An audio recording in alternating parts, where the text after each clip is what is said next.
Please introduce Alan Duncan, MP, Shadow Secretary of State for Business, Enterprise and Regulatory Reform.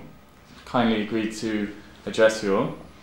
How can a historically entrepreneurial town like Blackpool reinvigorate entrepreneurial activity, and how would a Conservative government facilitate this? Well, the great thing about enterprise is that it's self-starting, and the last thing it wants is government to boss it around. If it's enterprising, then you're the ones with the ideas. And if a government says, we're the one with the ideas, we're probably going to make a mess of things. Of course, you want a tax regime, a planning regime, and things like that, which can allow you to put your ideas into practice. But I don't think it's for us to say, this is what should happen to Blackpool. It's up to you.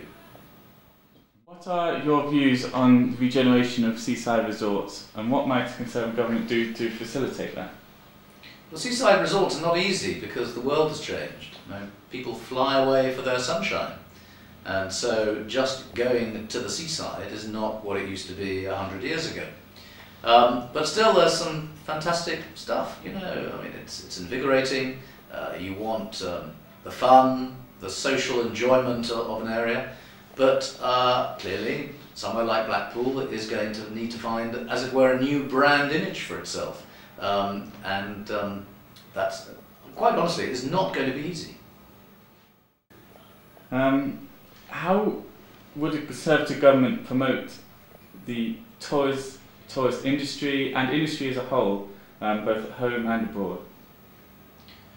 Tourism involves a lot of aspects. I mean, people want to feel they're well looked after, you want nice places to stay, interesting things to see, you want good service, obviously good roads and transport connections.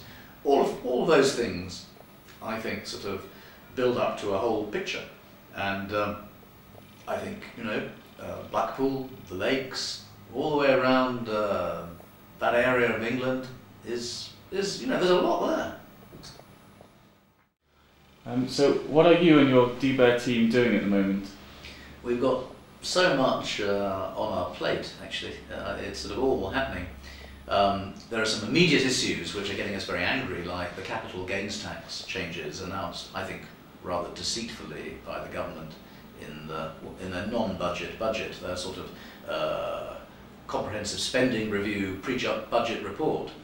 And they've slinked in these changes, which I think amount to a tax on enterprise. But actually, as the DBER team, you know, what used to be the DTI, now they've given it this stupid name, we're looking at lots of things. We're looking at trade promotion, we're looking at regional policy, you know, do the regional development agencies really work? We're looking at business support, employment law, and then of course the whole thing about energy, where we've got to make sure the lights stay on in 20 years' time without melting the planet. You know, that's a big agenda. So it's all go. It doesn't always hit the headlines, but it's very important.